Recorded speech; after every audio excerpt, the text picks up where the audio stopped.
Hello again, Gordon Bossy. Live and unscripted, coming to you from small town southeastern Ontario, Canada. On this, it is now the 3rd, very early in the morning, 1 a.m. on the 3rd of August. So I guess it's Thursday morning. Candy the Wonder Pup, as always, is begging for her treat. Come on up, Candy. Come on. Oh, she knows the routine. It's sit, lay, or it's paw, or sit, paw, lay down, bark. So paw, lay down, and come up. And there she is. There. That keeps her quiet. Otherwise, if I don't give it to her, she jumps up on me during when I'm trying to talk. As always, thank you for likes, shares, and subscriptions, whatever. Up to 118 now, which is hard to believe for this miserable and pathetic little YouTube channel.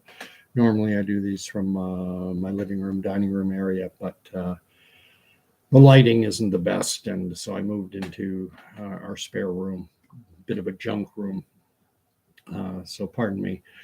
Got a bit of a backdrop there, Canadian flag, woohoo, which some are offended by for some reason. Anyway, I wanted to talk about Bill C-18 and how it strengthens the propaganda that we've been. I think propaganda has always been around. There's always a narrative being pushed, but things have just become much more obvious in the last 3 years. And now we have Bill C-18. And if you're not familiar with Bill C-18, what Facebook, I got a message from Facebook just yesterday or the day before, rather, telling me that I can no longer share news articles.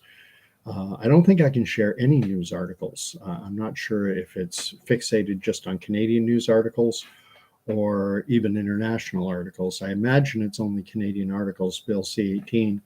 What we're told is that the purpose behind it is to make the Facebooks and Googles of the world and social platforms, when a user such as myself shares content that Google, because that content is driving engagement, which is how a social media platform like Facebook garners revenue, that they have to give some revenue to the news. So if I share a CBC News article, they want Facebook, as one example, to give some money. How much, I don't know. That would have to be negotiated. Have to give some money to CBC, or if it's a CTV News article, to CTV or to Global, whatever. The simple fact of the matter is, in Canada, our media is the legacy mainstream media is bought and paid for. It's in the neighborhood of $400 million per year that the federal government doles out to the mainstream legacy media outlets, because the story is their revenue streams have been hammered because their platform, for their business platform, the way they make money, has been decimated. They don't get the same advertising dollars that they used to. They don't get any more classified ad revenue. That used to be a major revenue stream. Now everyone uses Facebook Marketplace, Kijiji, whatever. No one uses the classified ads anymore. And so the story is that media outlets are bleeding cash to such a degree that the federal government in Canada spreads out $400 million among the newspapers, television, radio, but it's the mainstream players, the Globals, the CTVs. CBC itself is a government-owned news outlet. It's a crown corporation, and so it's already bought and paid for. And I will submit that it has been engaging in heavy-handed propaganda. And prior to this Bill C-18, and I will give some examples, you could combat it somewhat. A little Joe Schmo nobody like me and lots of us could combat it what would happen is the CBC might put out a story that is pushing propaganda, is pushing a narrative, is not engaging in ethical journalism. And what would happen is we would share it out and go, look at what they've done. And you could point it out. You share the article and say, see what they did here? And I'm going to give a couple examples. I'm going to give one current example and two previous examples. Thing is, I can't share the article. If I share the article, because YouTube is owned by Google, then my video disappears. So what I'm going to do is I'm going to share an article that just came out within the last couple of days. Let's see, what's the date line on it? August 1st. And it's in CBC News. And the headline, if you want to Google this, is "Get a COVID-19 booster shot before the fall flu season, Hamilton experts say." Hamilton is a city of about close to, I think it's 700,000 people west of Toronto, not far from Buffalo, New York. So they're saying, get a COVID-19 booster shot before the fall flu season, Hamilton experts say. I don't have an issue with the headline. What I have an issue with this says, McMaster immunologist says all people, especially pregnant women, should get booster shot this fall. I like that they say pregnant women. That's that's another topic. And I'll just read one paragraph. Dawn Bowdish, and that's D-A-W-N. Bowdish is B-O-W-D-I-S-H. Phonetically, that's Bravo, Oscar, Whiskey, Delta, India, Sierra Hotel. Dawn Bowdish, an immunologist and Canada Research Chair in Aging and Immunity at McMaster University, said, now is the time to get the word out for boosters, and she is confident Ontario is going to struggle to hit its vaccination target this fall. We've never been able to get to our seasonal influenza vaccinations up to the numbers that we need. And consequently, I think it will also be really hard to get COVID vaccinations at the level we need. This is the opinion of this Dawn Bowdish.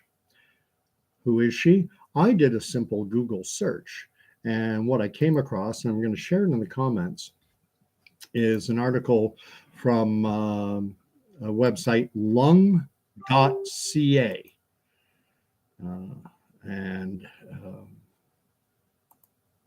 Who's lung.ca? It's the Lung Association and the Canadian Lung Association. So it's lung.ca. And I'm going to link this because this is not a news article. So this I'm allowed to share. So it's going into the chat right now, the live chat. So I just shared that article. And here's what it says. As a recipient of the $50,000 OLA Pfizer Canada Research Award, Dr. Bowdish's research focused on developing a better understanding of how the immune system fights this infection in the elderly. This Dr. Bowdish has received a $50,000 award from Pfizer, one of the companies producing what she's recommending Canadians, especially pregnant women, get. That represents an obvious conflict of interest. And it's not disclosed, and it should be. It should be in the article that Dr. Dawn Bowdish's lab has received funding, an award from Pfizer Canada, and Pfizer is one of the companies producing the Pfizer is one of the companies producing the COVID-19 vaccines she is recommending. Yeah, if you go to if you talk to someone working in the automotive industry and they recommend you buy a new car, what a shock. Of course, they're going to recommend you buy a new car.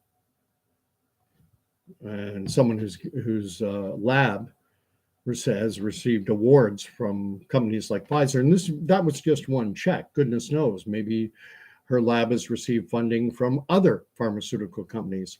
I'm not a media outlet. It should not be the job of the consumer of the news to do the media's job for them. They're supposed to have gone to journalism school, and they're also supposed to present both sides of a narrative of an issue. And you'll never see anything in CBC News unless it's gaslighting, presenting a seasoned expert in a relevant field with a contrary opinion. They're only allowing one opinion to come out. And what I would have done in the past is I would have linked that article to a post on Facebook, and I would have pointed out with the link to the Lung Association, showing that her lab was awarded $50,000 from Pfizer Canada. And that presents certainly the appearance of a conflict. CBC ignores it. This is how propaganda rolls. And I'll give you, I said I'd give two more examples. One, a lot of people may remember this. There was Edmonton, CBC News in Edmonton. Their Edmonton station ran a news story, and the backdrop to the news story had them, as they're talking, the image in behind them on their green screen or whatever was of a patient hooked up to a ventilator in an intensive care unit. And they, reported on the COVID story with that as their backdrop. The only problem was it was not a patient hooked up to a ventilator in an ICU. It was a mannequin. And eagle-eyed observers of the news saw that. And so that broadcast was shared and zoomed in, showing clearly that it was a mannequin. And that's unethical journalism. And there's proof of that.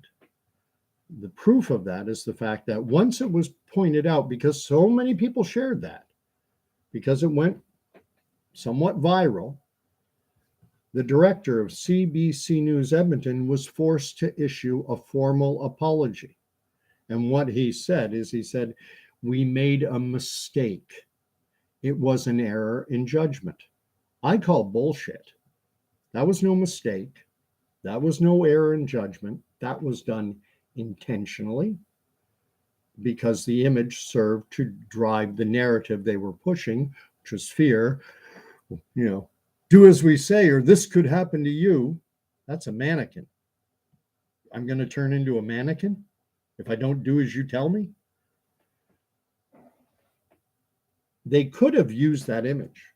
They could have done it. All they would have to do is to disclose it up front and say the image that we are displaying depicts a mannequin hooked up to a ventilator in an ICU to give the viewer an impression of what a person would look like if they were in ICU hooked up to a ventilator. However, the image you're seeing in behind is not a person, but rather a mannequin.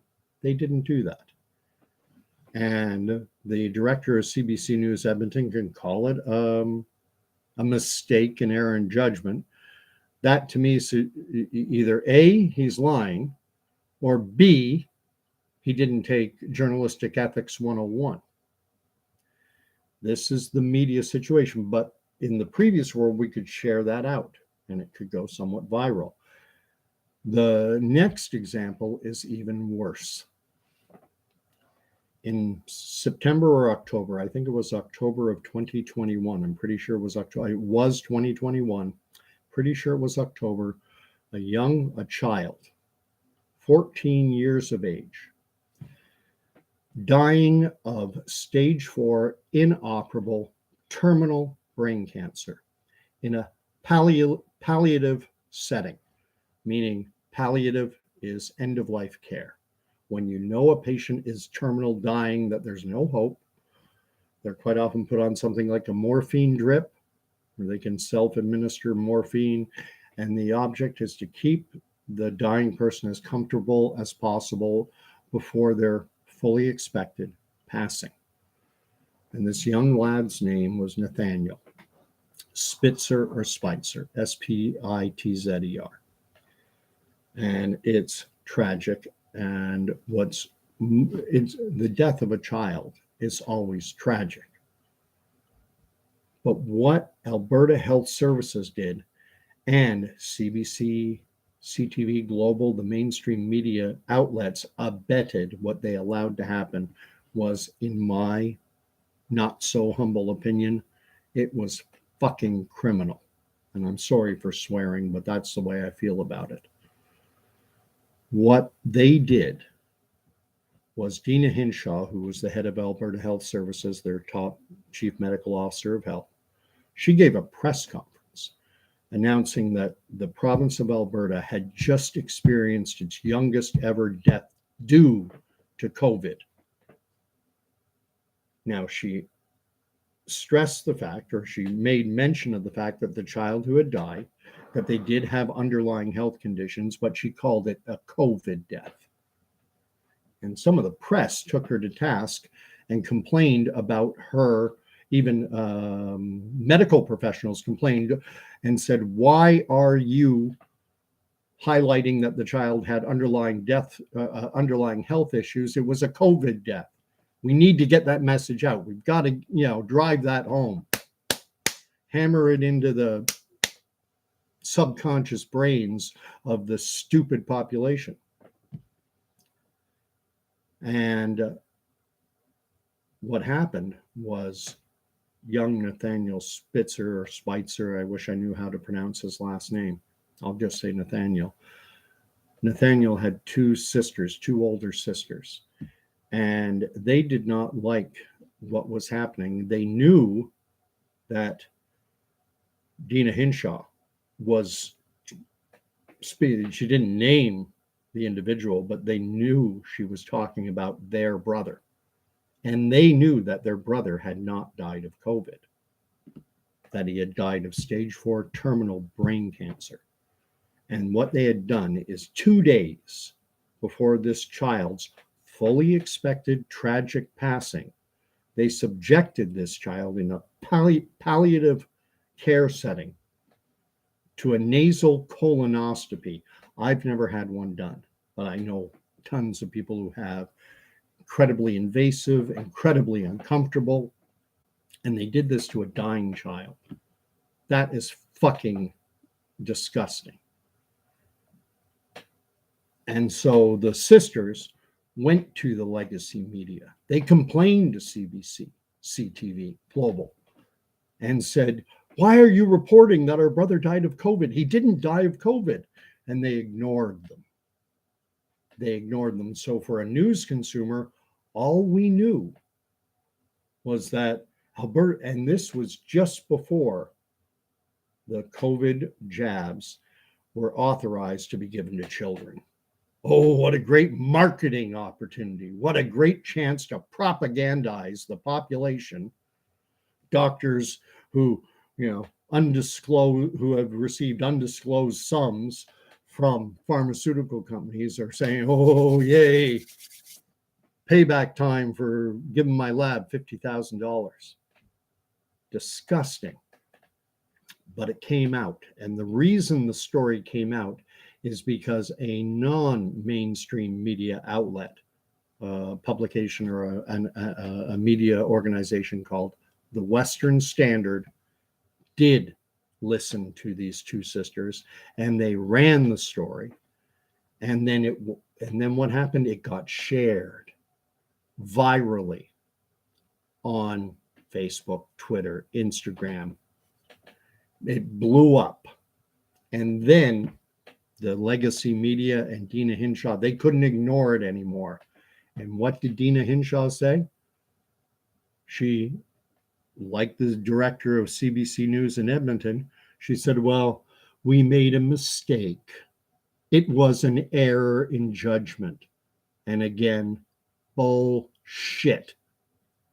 She knew exactly what she was doing.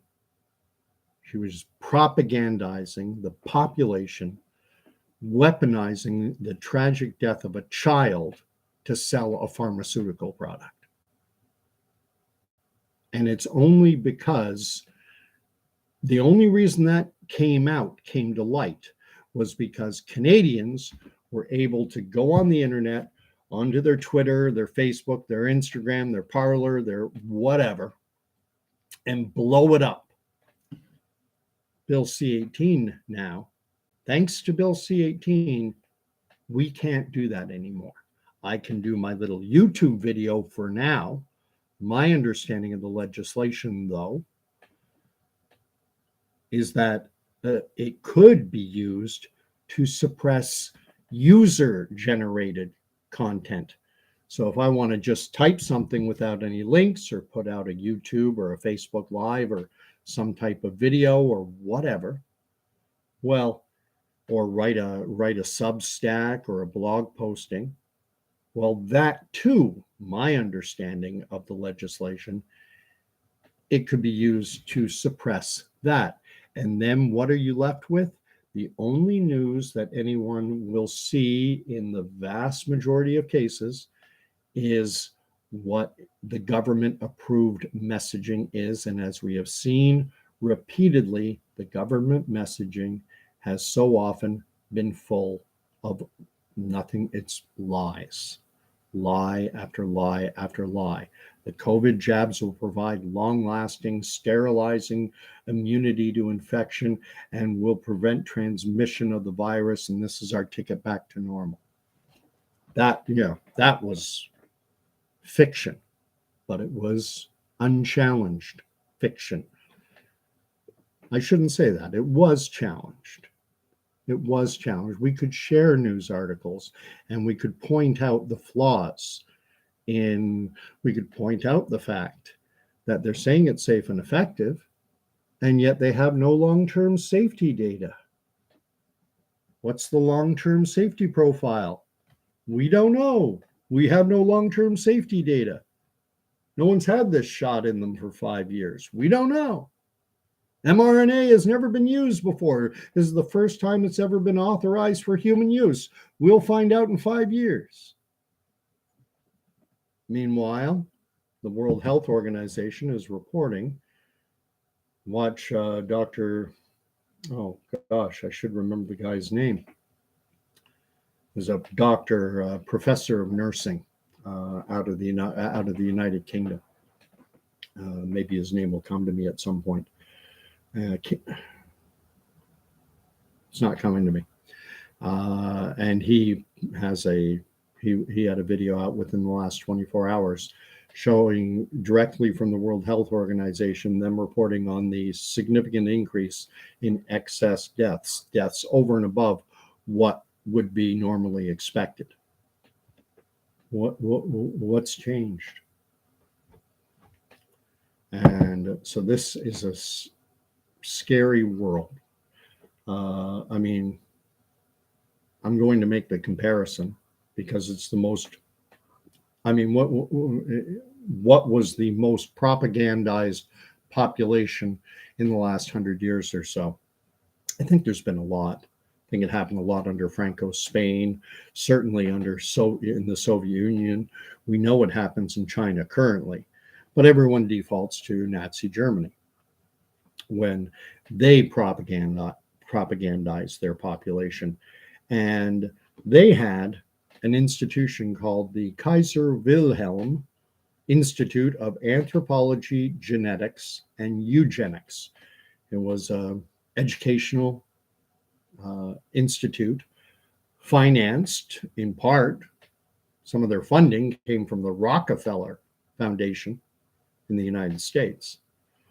And they gave, when the Nazis would roll out their propaganda, telling the population back in 1930s, 40s Germany that Jews, Gypsies, and certain racial groups were inferior spreaders of disease and this sort of stuff. They could say, as per the Kaiser Wilhelm Institute, and they didn't. No one with a contrary view was allowed. There was only one, the science is clear. The science is settled. We are the science. Like Dr. Anthony Fauci said, he said, I am the science. That's what they said back then. We are the science. You could not contradict what was being put out by this Kaiser Wilhelm Institute. And can you imagine what would happen back in 1930s Germany if someone dared to have the temerity to say, Jews, gypsies? I mean, there are no inferior races. What are you talking about? Oh, so you've been doing your own research, have you? You know more than the experts at the Kaiser Wilhelm Institute, eh? Oh, you're such a. I don't speak very good German. I speak very little Germany. You're such a Dummkopf. That's what would happen. Gaslighting has been around forever. Anyway, so that is my video. I have one last little thing I'll end with. It's widely reported now. Everyone knows. Anyone who follows Canadian politics knows that Canada's Prime Minister Justin Trudeau, I guess it would be termed a legal separation from his wife Sophie. And I have a simple request. I'm no fan of Justin Trudeau. I don't like his politics. I think he's demonstrated himself to be a racist. He's, not just the blackface. He's denigrated Native Canadians who came to protest, mocked a Native Canadian woman who came out to protest at a Laurier Club function. We saw how he treated Jody Wilson-Raybould, Canada's then Attorney General. We saw, and that was the result of Justin Trudeau and the Prime Minister's office and his operatives trying to illegally influence a criminal proceeding against SNC-Lavalin. I mean, there's plenty to go at Trudeau with. It's just a simple plea. Leave his personal life out of it. You don't need it. And it makes those of us who don't like Trudeau, it makes us look bad. It makes us look like we're kicking someone when they're down. And I'll tell you right now, there are spin doctors, consultants, operatives within the Liberal Party who are working right at this very moment on how to spin the narrative and to use this tragedy, and a marriage ending is a tragedy, in particular when there are children involved. And they're going to make those who are taking malicious delight in his misfortune, they're going to make you look heartless, cruel, and insensitive. And Canadians we don't like to think of ourselves as heartless, cruel, or insensitive. And so I would ask, I don't think it's going to go anywhere. I think people are still going to do it anyway. I've seen some disgusting memes and such going out. Ha ha ha, and you're Justin Trudeau, like, hate, or anywhere in between the man, he has 3 children. They don't deserve it. Children want to love their father. They want to love their mother. And politics is no place for children. And it's an earnest plea. There's plenty to take Trudeau to task over. Leave his marriage or his separation. Leave it aside. I consider it to be a demonstration of zero class. There's nothing wrong with taking him to task over the carbon tax, over all his blackface, over his mocking natives, over his treatment of Jody Wilson-Raybould, over his total fiscal mismanagement of this country. There's tons, but you can leave that aside. So that's the end of my video. God bless. I might do another one on just specifically on Trudeau and how I think we should just, leave that aside, because I'm certain.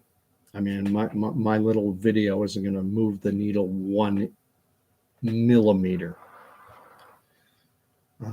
I'm certain you're going to see an effort by the Liberal Party to use this tragic situation and the people kicking him when he's down, that they're going to use it to garner sympathy.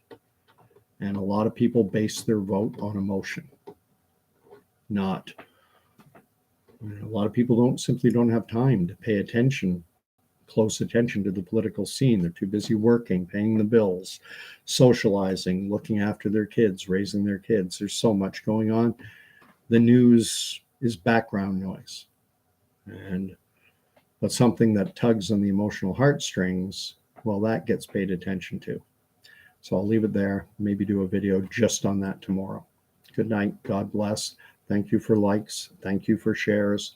Thank you so much for subscriptions. I can't believe I'm to 118 on this miserable, pathetic, non-monetized YouTube channel. If I wanted lots of subscribers, I could pay for them, but I'd rather grow organically, word of mouth, people stumbling on it saying, hey, I think this guy's got something halfway decent to say.